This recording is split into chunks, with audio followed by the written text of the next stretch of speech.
Okay, so hello everyone, and thank you for joining us today.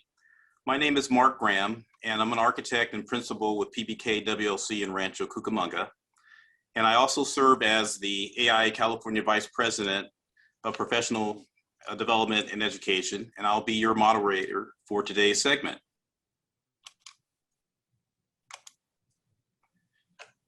Throughout the pandemic, AIA California has created a number of different resources for firms and design professionals as we navigate the unknown conditions. Today's session was born out of a recent practice advisory we recently published. If you haven't had a chance to yet review it, I encourage you to do so. We'll post a link in the chat for your convenience. As we emerge from these challenging times and recognize the opportunities to redefine delivery and architecture, AIA California will continue to provide content over a series of practice-focused sessions. In addition, we have partnered with various organizations with like-minded goals to bring bonus content to you in comfort of your own office, wherever you may find you are. As always, all webinar content and additional resources will be available on the AIA California website shortly after each session. For a few quick housekeeping reminders before we get started. Today's session qualifies for one AIA learning unit for those watching live, and AIA California staff will report these units for you. The session is also being recorded and will be posted on the AIA California website with additional resources, and a PDF will be provided as well. We planned today's session to be a dialogue and hope you will take advantage of this opportunity. Please use the question and answer function generously. You can also like a question to move it to the top of the queue. So the learning objectives for today will be to understand the issues around vaccination requirements for employees, share the latest guidance by California's government entities about employers' responsibilities to create healthy workplace environments, share resources to help firms develop legally required COVID preparation plans, and to discuss office reopening policies impact different sized firms. As the architecture profession emerges from the constraints brought on by the pandemic and moves forward in reopening offices and public operations, we all have questions about the legal cultural implications of this change.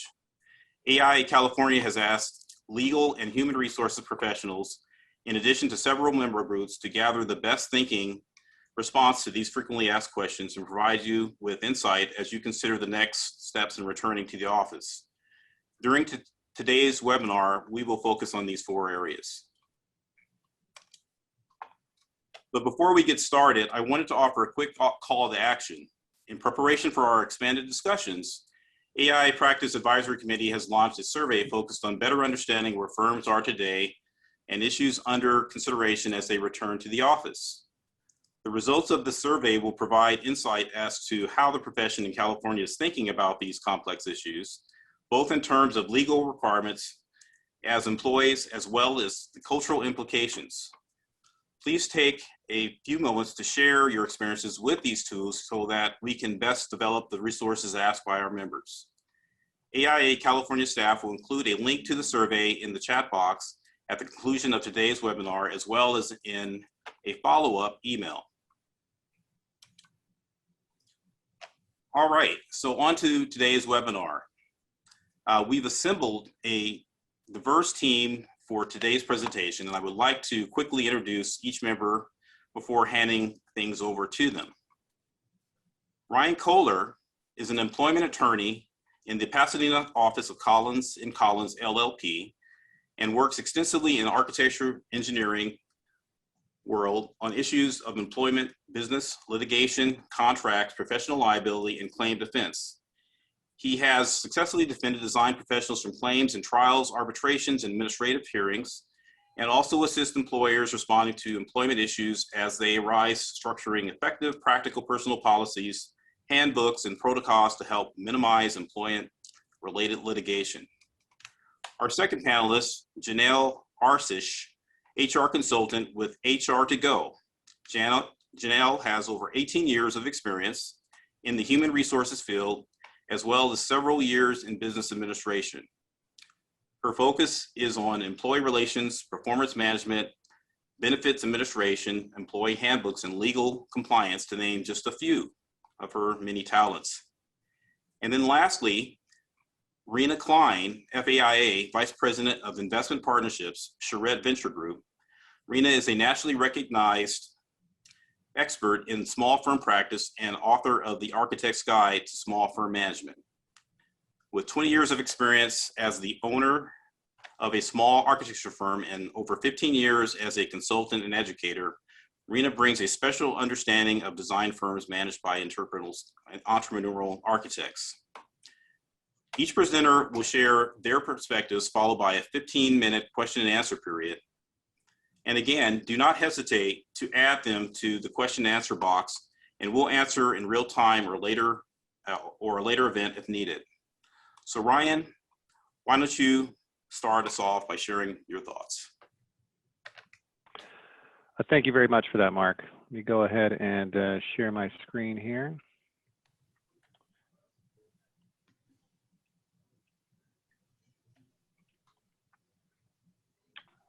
Get this slideshow on the road.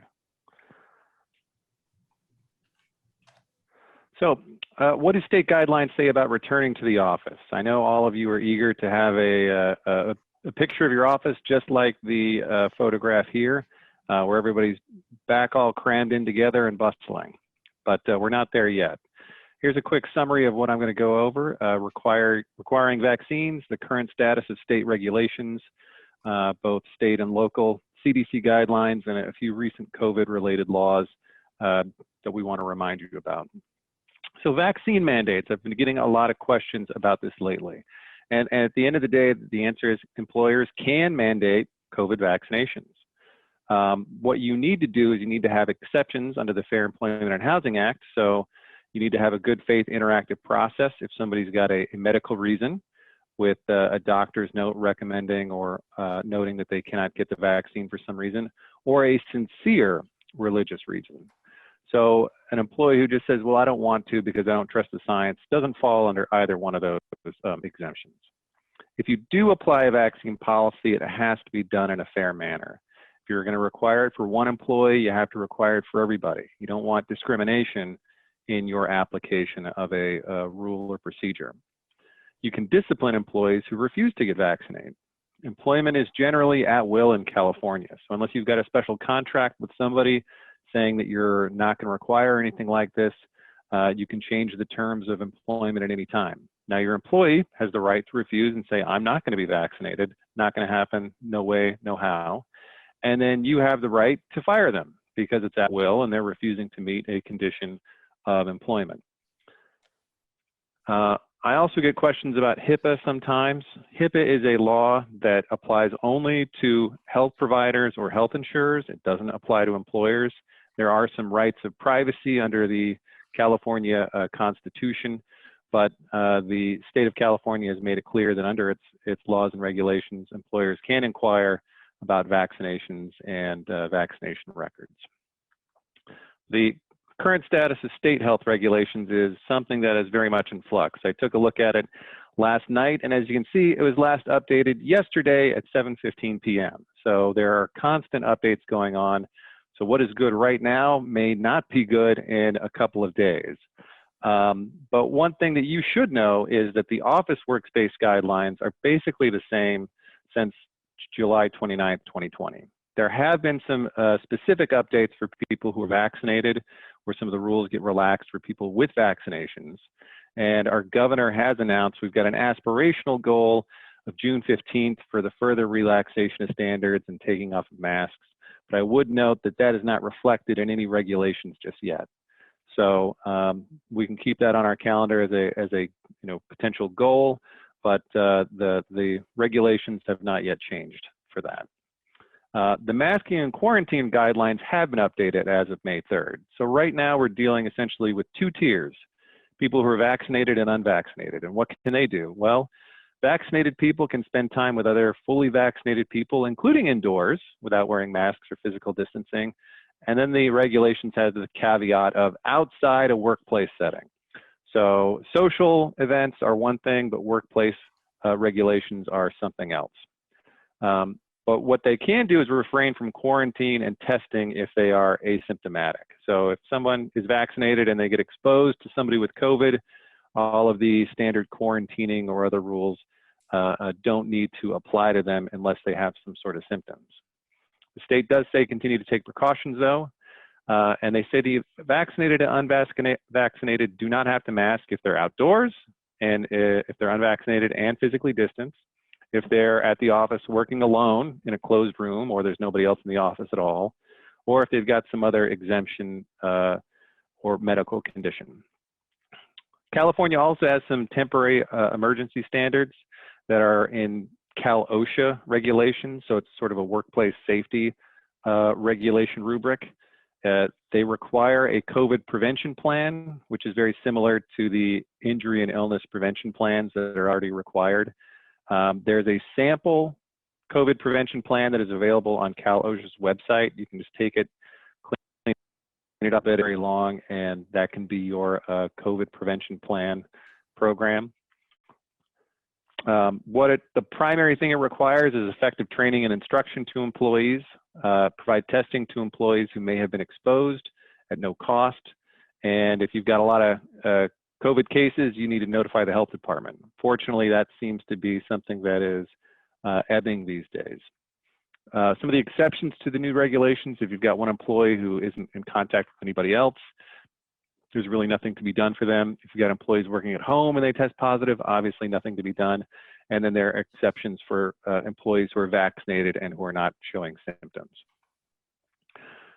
But those are the state regulations. We also have our local regulations, and each county has their own set of regulations.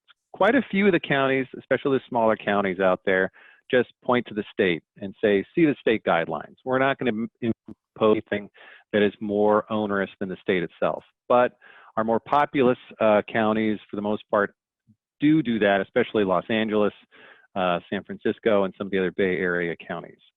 So employers have to comply with the more stringent rules. So as an example, we'll take a look at the biggest county in California, LA County.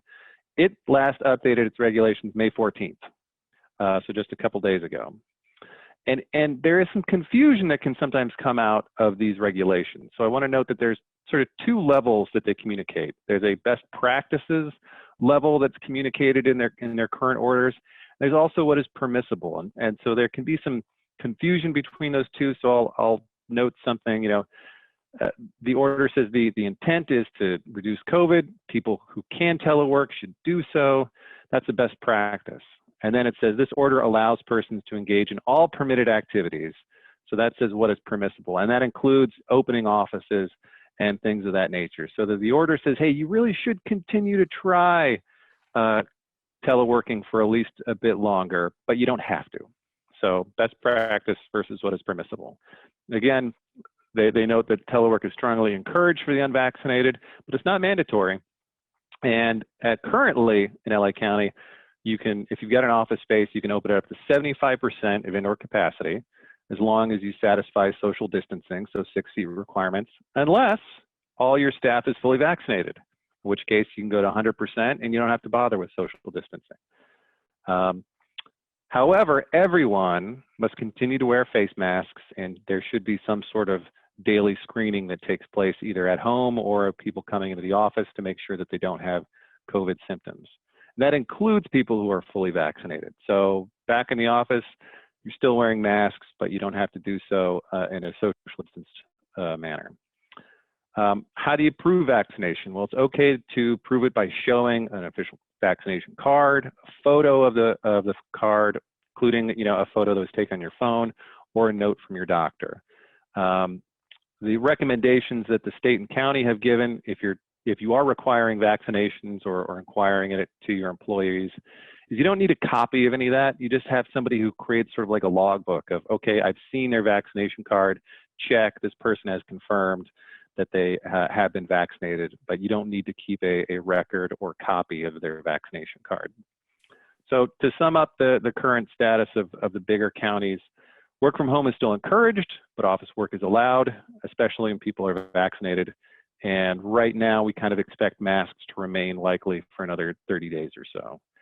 Now, then we get the CDC. Now, the thing about the CDC is it's just advisory. State and local law still control. With authorities that point to the CDC and say, do what the CDC says as the guidelines. So what have they come out with as the latest developments?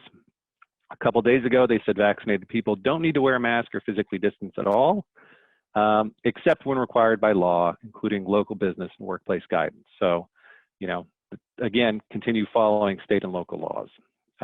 They consider people fully vaccinated 2 weeks after their final dose. And the CDC also notes fully vaccinated people can refrain from testing following a known exposure. If you've got symptoms, still go get testing. They also put out this sort of handy chart that says, you know, what can you do if you're vaccinated or unvaccinated? As you can see on the right side, it's vaccinated, and you can pretty much do anything without a mask. Without vaccinations, masking is required for quite a bit. Just to briefly touch on this, just as a reminder, California also passed some laws requiring supplemental paid sick leave COVID, in case you weren't aware. If you've got more than 25 employees, there's some additional COVID sick leave that's required, and that includes people who are getting a vaccine, recovering from the impact of a vaccine. You also are required to put up a new poster under this law and include on a paycheck the amount of special supplemental sick leave available to employees. So there's, you know, a potential tripwire for folks. There's also some COVID exposure notice requirements. In short, you know, if there's an exposure in your workplace, you let everybody know. Here's the requirements for that. If people have COVID, order to isolate, or if somebody dies from COVID. And then the infectious period, it's not as relevant with people who are vaccinated unless they're showing symptoms, but there's the current quarantine, it bounced around a little bit. It was 14, now it's a 10 days quarantine since symptoms first appeared. And that is the summary of my presentation. We'll go ahead and hold questions for the end, and I'll go ahead and pass it to my fellow panelists. Thank you, Ryan. All right, let me share my screen.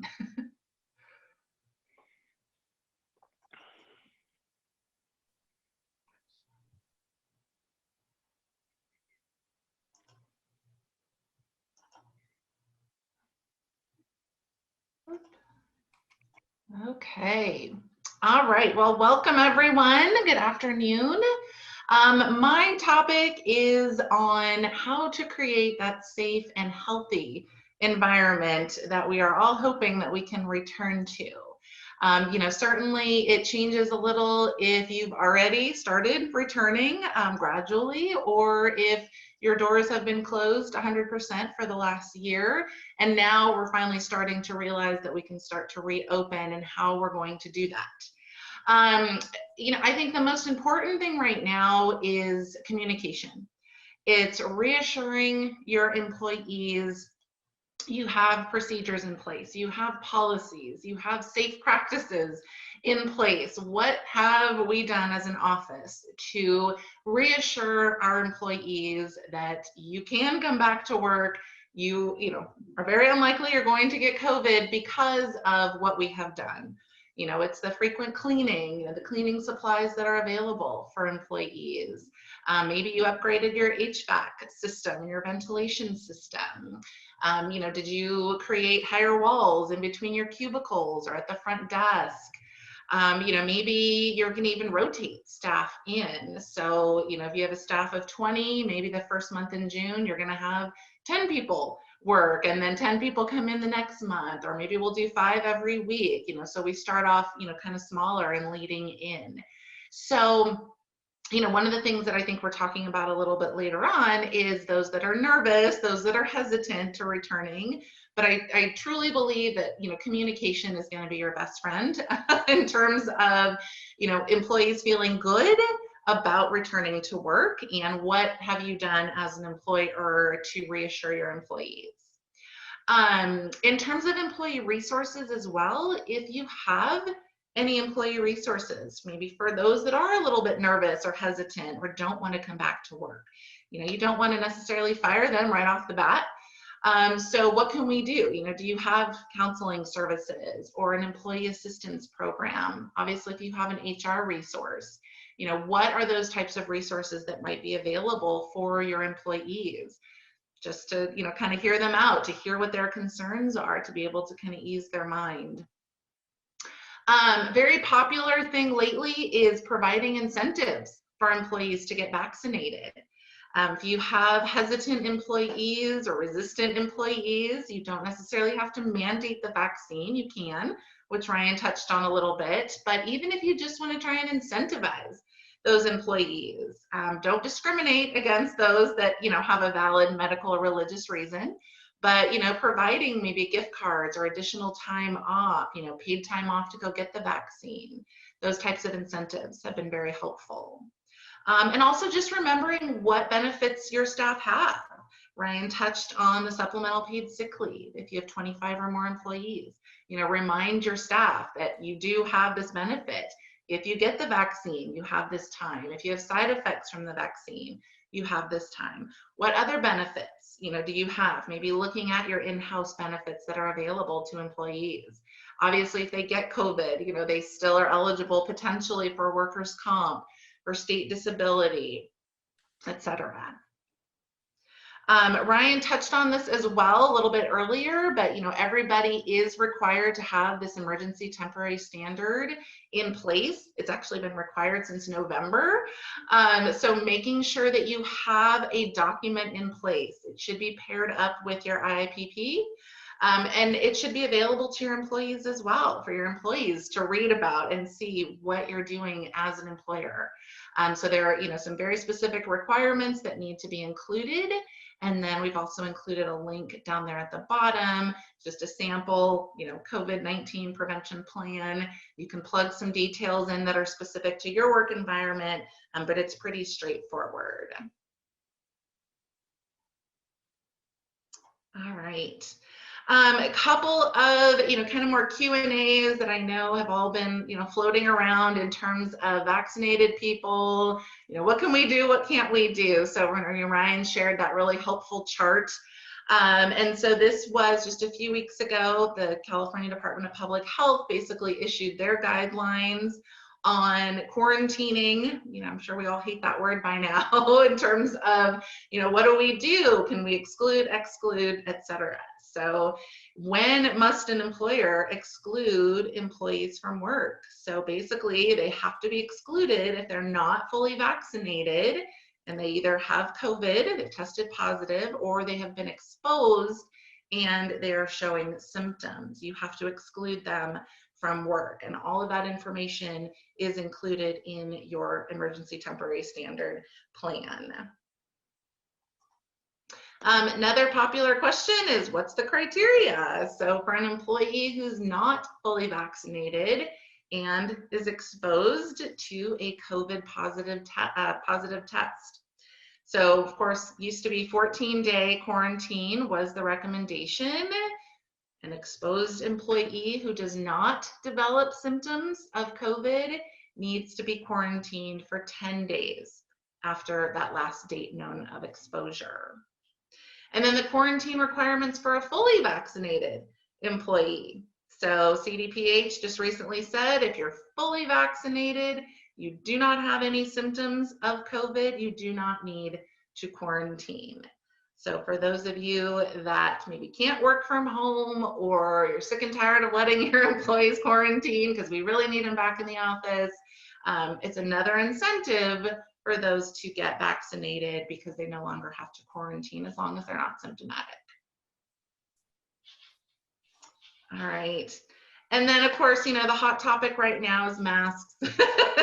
So we've been hearing so much information about masks. And again, Ryan, touched on this a little bit earlier. It depends on if you're fully vaccinated, if you're not vaccinated.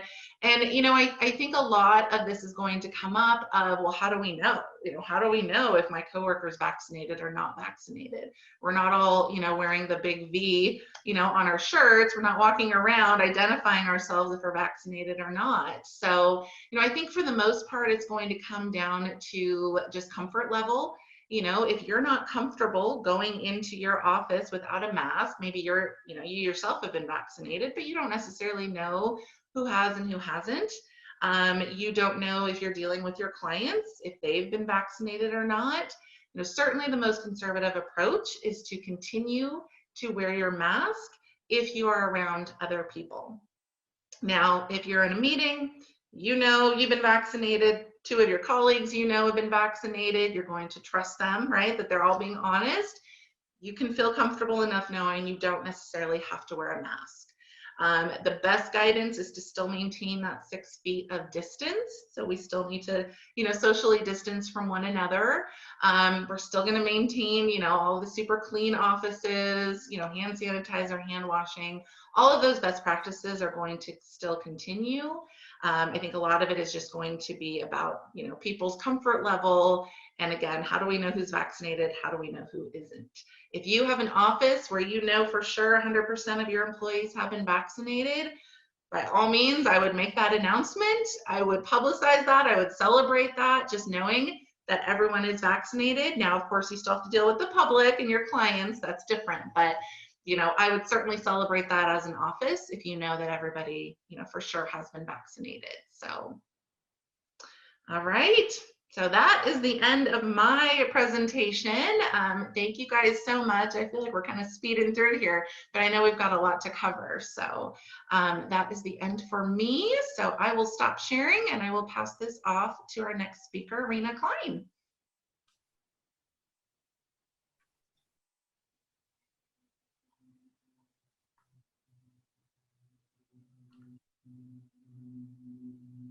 Okay, hi everybody, I'm Rena Klein. Let me get my presentation up here. And unlike our other presenters, I'm not an attorney or an HR specialist, but I am a consultant that works with a lot of small firms. And this map shows the breadth of the firms that Charrette Venture Group, my company, works with. And our mission is to help firms do better businesses.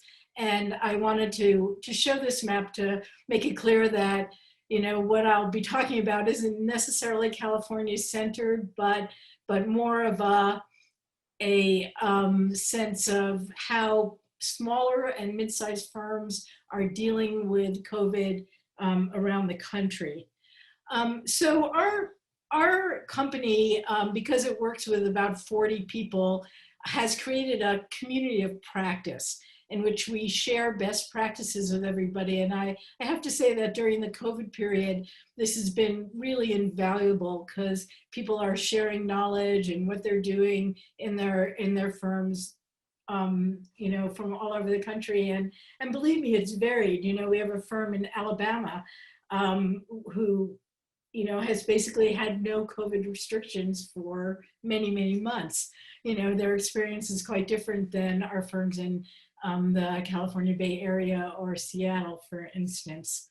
So I put out a kind of an informal survey among the firms that we're working with to get a sense of how they're dealing with the issues that we've been talking about today. And the first one is, will firm leaders actually require vaccinations, you know, except for medical and religious reasons? And if some don't want to get vaccinated, how would they accommodate them? Now, none of our firms said that they would actually require vaccination as a requirement of employment. Although you can see on the third bullet point there, one of our firms feels like, yeah, it's completely private. We're not asking anything about vaccination, but we're going to require everybody to work in the office. So if you're not comfortable working in the office, then you probably can't work at our firm. So she's not requiring vaccination. She's not going to ask about it, but she's leaving it completely up to people, which, you know, is an interesting approach, different from a lot of our other firms who are recommending vaccination, creating it as a prerequisite for returning to the office. creating, a special accommodation like a closed office for someone who won't get vaccinated. It really varies, but it's interesting because I doubt if any of these firm leaders really understand completely what the legal and HR implications of every one of these decisions are. And of course, many of them are under 10, which maybe makes them a little bit less subject to some of these. Talking about remote work in general, I asked our network whether they felt like it was a net positive or a net negative, just trying to get a feel for whether this is something they would want to continue, whether they have to or not. And I would say the answers were kind of half and half. About half of the respondees, this is very anecdotal, of course, said it was a net negative. There was a hit in productivity, utilization rates went down.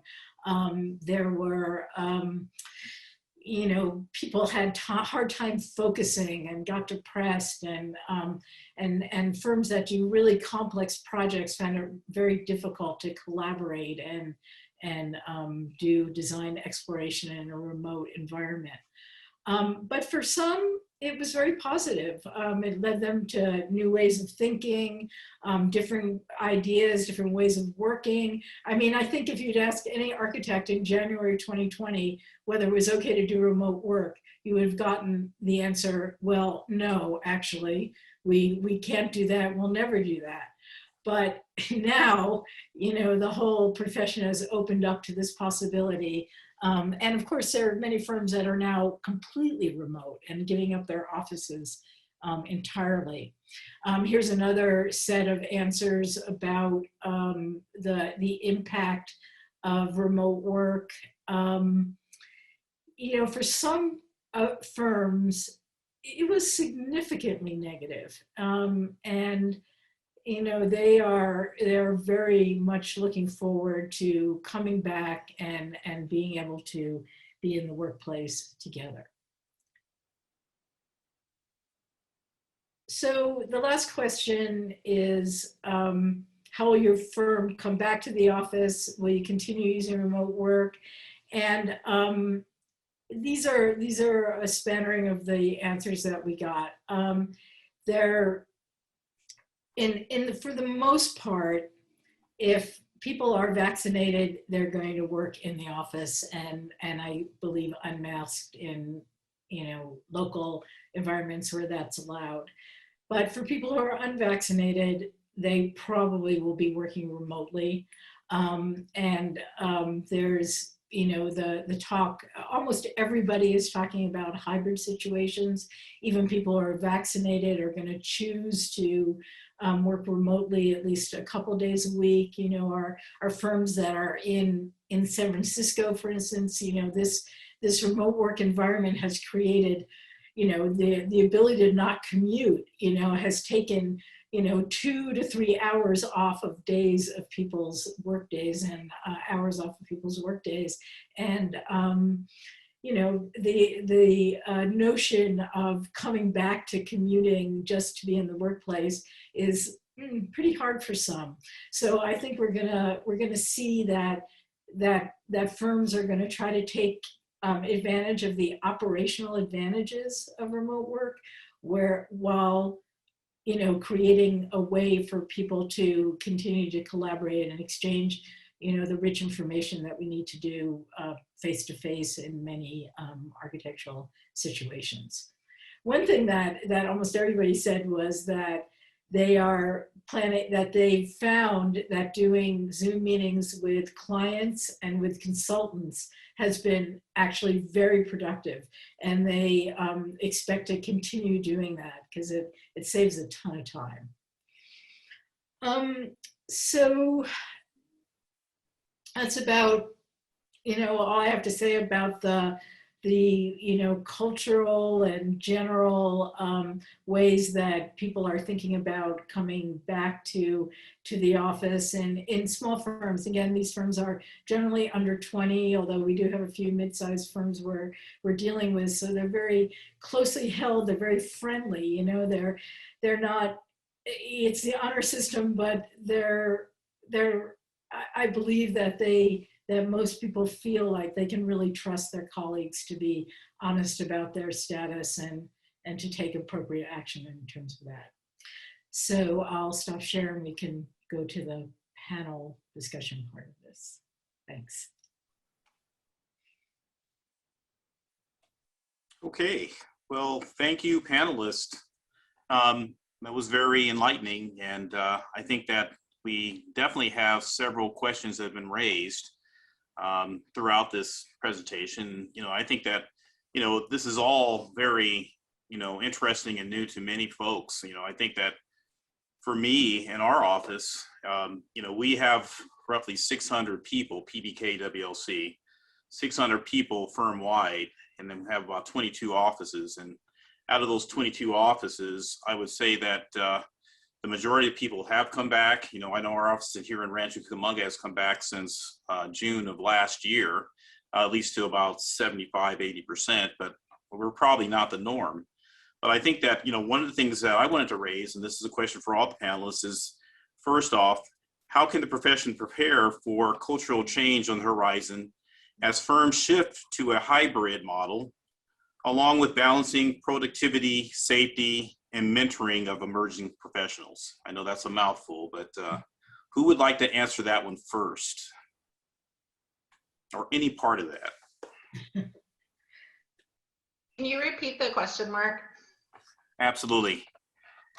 How can the profession prepare for the cultural change on the horizon as firms shift to a hybrid model, along with balancing productivity, safety, and mentoring of emerging professionals? Well, I'll, speak a little to that. I think it's definitely a cultural shift. I know Rena had certainly spoken to that, and, just your, did you have a pre-existing culture of everybody has to be in the office? We're very traditional, Monday through Friday, 8 to 5. Whereas, then a year ago, we were all sort of thrown into this new, this new world. And how has that worked? I think, employers need to look at the last year of their employees, of their productivity, their employees' happiness levels. I don't have to commute anymore. I'm saving tons of money on gas and parking, right, et cetera. And at the same time, I'm being productive, or are we not being productive? Are we much better at collaborating in the office and being together?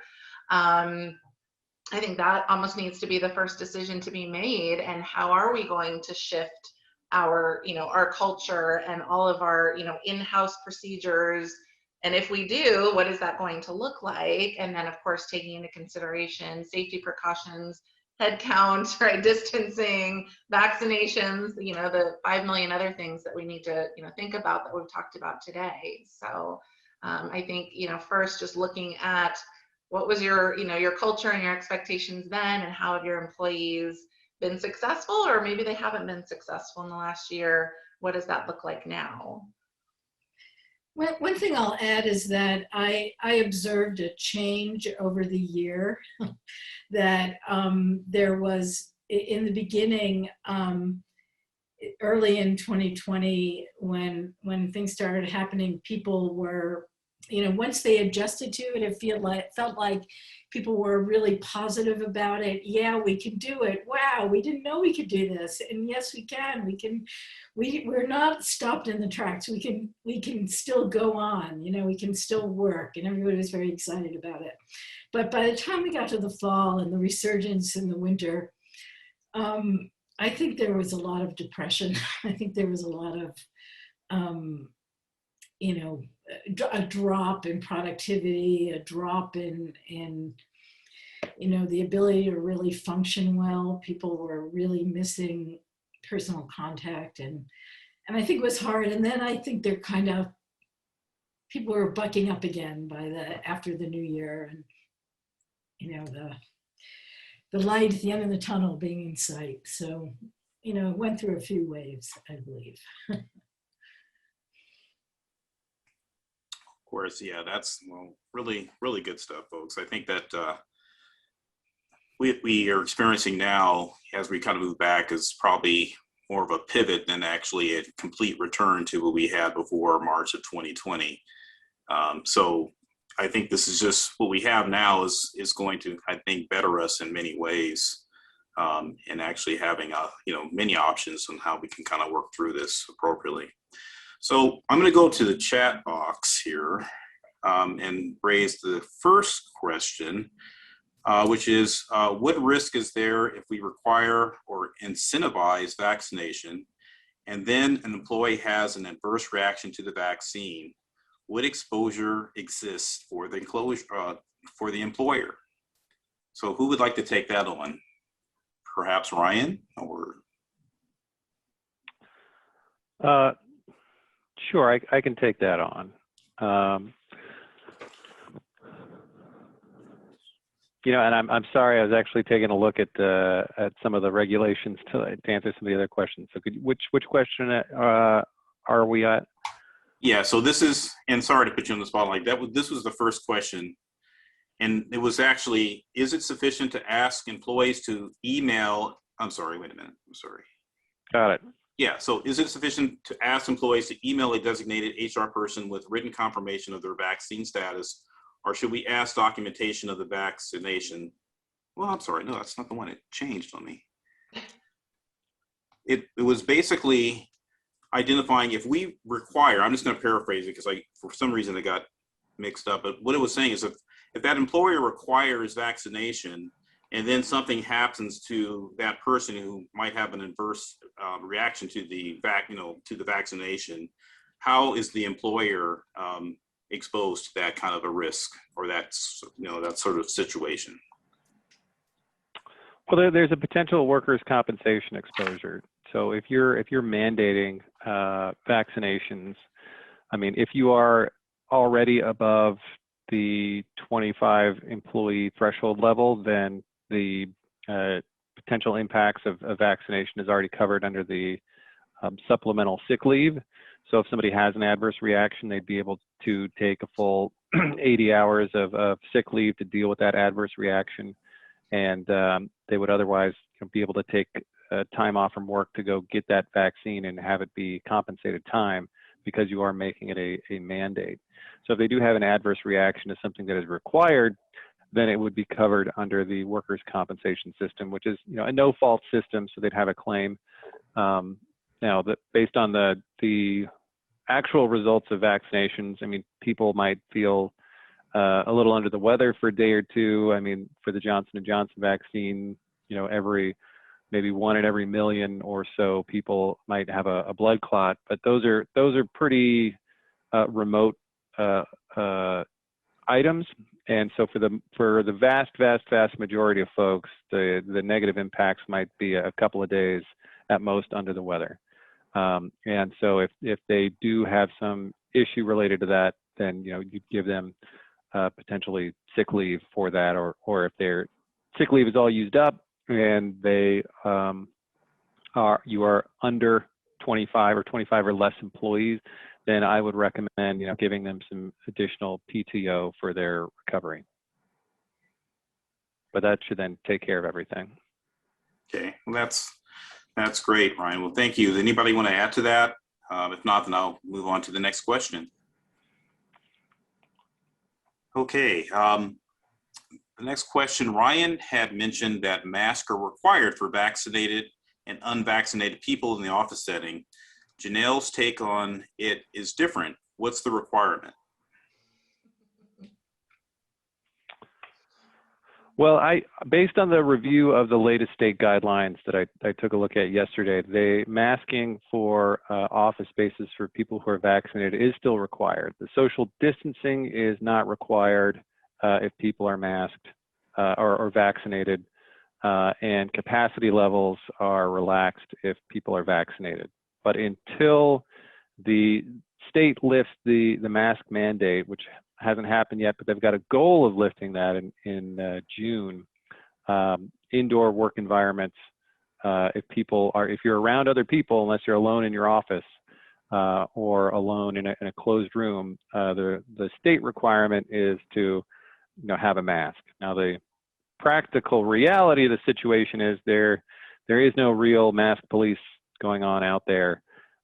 So if everyone is vaccinated and people feel like taking off their masks and particular conversations or interactions, you know, nobody's really going to stop you. But the legal requirements are still in place for masking in the office work environment. Yeah, I know in our office, we've had a few scenarios where basically people were not wearing their masks, so to speak, and they weren't even in the conversation with that group, and someone else got offended by seeing that situation and went to HR, and you know, we had to actually make sure that person put back on their mask. Now that was a couple months ago. Is that still going to be the same thing now? You know, if that happens, that they would have to. I would say so, because what you don't want to have a situation is where an employee reports something and gets dismissed or something like that, and then, you know, a week later has a adverse employment action that it's unrelated to this report, but then they'll be able to claim, you know what, I whistle blew on a violation of state safety laws, and the company then retaliated against me. So, you know, if it's sort of a, you know, similar at the kind of sexual harassment level, if everybody's actually okay with the joke and nobody's offended, then it's not a problem. But if anybody's offended or has a problem with it and speaks up, then the action needs to be taken to correct it. And, you know, hopefully it's not going to last too much longer. But as part of the COVID prevention plan and Cal OSHA requirements, there are supposed to be training requirements that take place. My recommendation is that for that training, you know, everybody who's back at the office ought to be signing some sort of acknowledgement, noting, you know, I understand what the regulations are, I understand what's expected of me, and I'm going to do it. And that way, if somebody isn't wearing the mask and they point to CDC, you know, changes or something outside of state law, you can point to, hey, you signed the acknowledgement, you know, that you recognize your obligations under state law. That law is still that you have to wear a mask. So, you know, until that law changes, which hopefully it's going to be in a couple of weeks, if there's an issue, you got to mask up. Okay, next question. If everybody is vaccinated, do we need to wear a mask in the office? Yeah, I would say it's the same sort of response. Technically, yes. Until the regulations change, the current both state and at least for quite a few of the county requirements are that masks are still required. But again, it's you know, the reality of the situation is, you know, as long as nobody's complaining or nobody has any issue, you can probably, you know, informally relax that a little bit. Okay, I'm gonna go to the next question here. We have one that says, you have all addressed the issues in traditional architectural practices very well, thank you.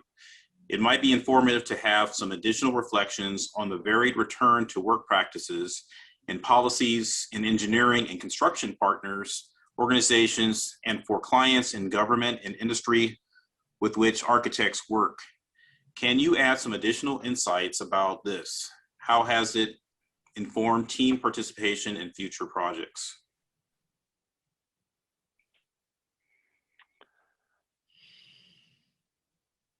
Anyone want to take that one on, or a portion of that? Well, I'd note that, you know, one of my recommendations previously has always been getting like MEP teams and other consultants together in a face-to-face meeting to handle some coordination issues.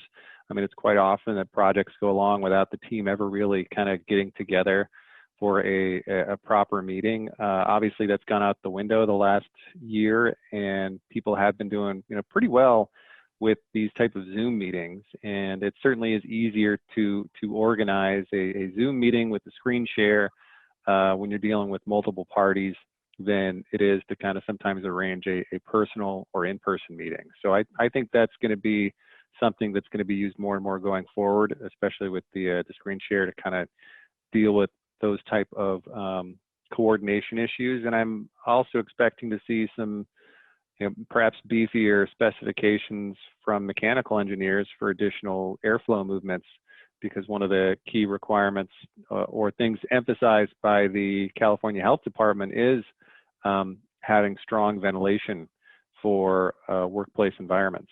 And there'll probably be more out there of architecturally about, making sure windows can be opened and designing for natural airflow to the extent that's possible. I do kind of expect to see those type of specifications or suggestions creeping into things, and even if it's not being requested by the client, it ought to be something that the design team should raise to the client. And as an attorney, I say raise it in writing and then see if the client wants to do that or not. So Ryan, just real quick on this. I mean, regarding that air filtration, I think the standard right now in California is using a MERV 13 filter, something on that order.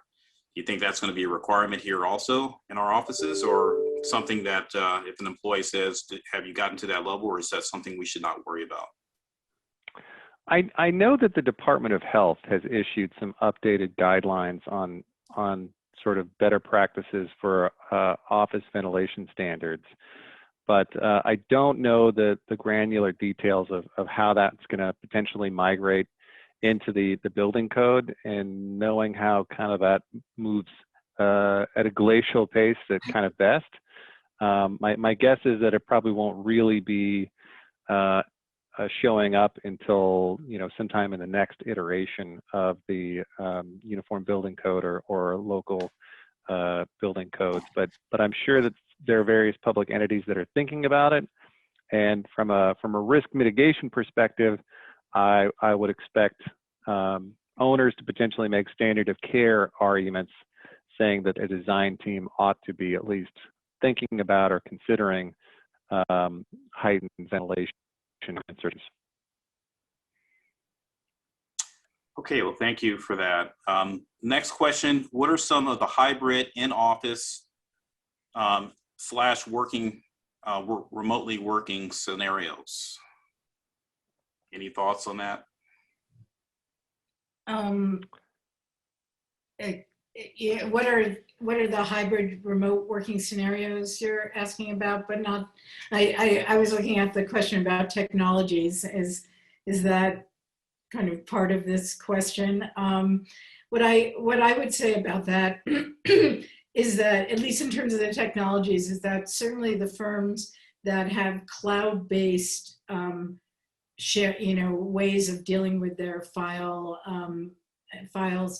and sharing have had a much easier time in creating remote work technologies. The others have done, remote working, access their workstations at their desktops usually from laptops. I haven't heard of any firms, creating new workstations for their at-home employees. In terms of the ways that people are coming back, or the hybrid activities that I've seen, is mostly, those quotes that I mentioned, that mostly it's kind of 75%, or everybody works in the office some of the time, except for perhaps the non-vaccinated people. Nobody that's in our network, except for the people in states like Alabama, are fully back at work just yet. In fact, most, in the western parts of the country are not working in the office at all yet, but are planning maybe July. They'll be coming back in New York City. They're coming back in July. And I think they're thinking, people will all come together for a meeting maybe once a week, but other than that, they'll be coming in at different times, depending on individual schedules or individual project teams and that kind of thing. And I've seen a fair amount of comments about this from various firms, and there's a lot of opportunity here to cut overhead and shrink office space footprints. And it seems like the desire from management is generally, hey, we want people back in the office, and we think that there is benefits and collaborative benefits to having people there. But if we've got employees who have done well in this new system and don't want to come back, one of the things I've seen is asking these employees to sign something affirming, hey, I want to give up my office. I don't want an office, and instead we'll have hoteling space or shared space that can be used if people need to come into the office or use a vacant space, you know, and you know, they can bring in like a keyboard or something and plug it into a laptop or bring their, or a desktop, or bring their own laptop in. But otherwise, you know, if the person says, I don't want to come in, then great. Okay, if you're not going to be in, or you're only going to be in one day a week, then we're not going to keep office space for you. And the people who do want to be in, we do give an office for you, even if, you know, so you might be out 1 day a week versus the other person who's out 4 or even 5 days a week. Okay, a couple more questions and we're going to have to wrap this up, but I'll go ahead. Another one that came in: what is the recommendation for non-employees regularly working in the office, independent contractors, with respect to vaccines? Can you require compliance with the same policies? When it comes to people that you don't fully control, like independent contractors or vendors or things of that nature, rather, at least for the current time, rather than saying, hey, I need to see your vaccination card or anything like that, with the current standards, everyone's practicing some level of social distancing unless they're vaccinated. So you would just have them wear masks. And unless you know, if your office is fully vaccinated, you don't have to have people wear masks around them. But if you know, your staff is certainly welcome to put a mask on if a contractor showing up. But I would say the requirement is for outside vendors or clients or something like that coming to the office, if they're not vaccinated, you would just ask them to wear a mask and otherwise comply with state and local regulations, at least until things change.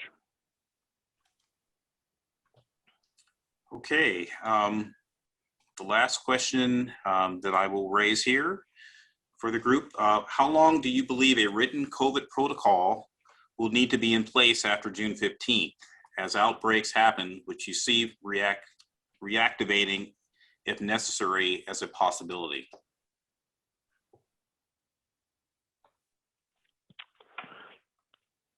Well, the legislation for some of the emergency COVID regulations actually extends out to 2023. I know for some of the workers' compensation presumptions, like for example, there's a rebuttable presumption that if an employee is back at the office catches COVID, there's a rebuttable presumption that they caught it at work. And that standard applies with workers' compensation until 2023. And so there's quite a few laws like that that, you know, were passed before vaccinations really started, and it was much more of an unknown, and things were pushed out for some time. And so the COVID prevention plan, I think, needs to be, you know, created and just kind of kept on the books, probably for at least a few more months. And I wouldn't be surprised to see it still out there until sometime in 2022. But what we will see is some dramatic changes in the requirements related to that. But as long as we've got a still somewhat substantial population of unvaccinated individuals in California, there's going to be rules for exposure and quarantine and employers paying for testing and the like for at least the near future. But I wouldn't be surprised if kind of all of these, when the laws start expiring in 2022 or 2023, do not get renewed. Okay, any other comments for the good of the order in this question? Okay, well, once again, I want to thank Ryan, Janelle, Rena for joining me today. This was a great discussion about issues we're all facing. If you're interested in other sessions AIA California is hosting, there are 2 more coming up soon you might want to catch. Coming up this Thursday, May 20th, AIA California will be hosting another bonus webinar in our Climate Action webinar series, which will take a deep dive into envelope requirements of the 2019 Energy Code. And coming up next Wednesday, May 26, AIA California Urban Design Committee will be kicking off a series of relevant conversations at the intersection of livable cities. As cities large and small across California look for solutions to help ease a housing crisis, boulevards in Los Angeles, the Bay Area, and beyond are fertile ground for this transformation. Investments in public transit and light rail are poised to shape this vision. Hear how architects and urban designers propose to enhance future urban environments along these great boulevards. Details on these webinars, as well as a link to the office reopening survey, will be shared with you via email. So we're at the end of our presentation. Again, thank you for joining us today, and we will see you on our next webinar. Take care. Thank you. Bye-bye.